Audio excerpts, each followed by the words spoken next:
Good morning, শুভ সকাল।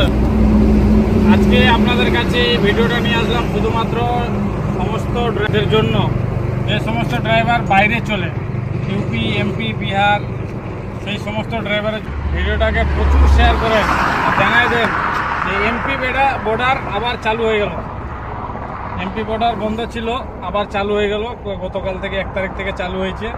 আমি আজকে পার হলাম, দেখলাম ফাইল নিয়ে নিচ্ছে, নিয়ে গিয়ে ভিতরে গিয়ে এন্ট্রি ফেন্ট্রি করে টাকা পয়সা দিয়ে আসতে হচ্ছে। আগে তো হাতে হাতে টাকা নিয়ে নিত, এখন আর কোনো গল্প নাই হাতের গল্প। এখন ডাইরেক্ট ওখান থেকে অফিস থেকে গিয়ে টাকা পয়সা দিয়ে তারপরে আসতে হচ্ছে, তারপরে গাড়ি ছাড়ছে। এই ভিডিওটাকে প্রচুর শেয়ার করে দেন, সবাইকে জানাই দেন যে এমপি বর্ডার আবার চালু হয়ে গেল। আর এখনই আমরা এমপি থেকে ইউপি ঢুকলাম, তো সেই জন্য আমি ভাবলাম যে আপনাদেরকে জানাই দিই। আপনারা যদি না জানা থাকেন ভিডিওটাকে শেয়ার করে দেন। পয়সা নিচ্ছে, আগে তো ধান্দলি চলছিল, রাস্তা থেকে কাজ হয়ে যাচ্ছিল, আর কোনো রাস্তার গল্প নাই, এখন ডাইরেক্ট যায় ভিতরে অফিসে। ঠিক আছে, ভিডিওটাকে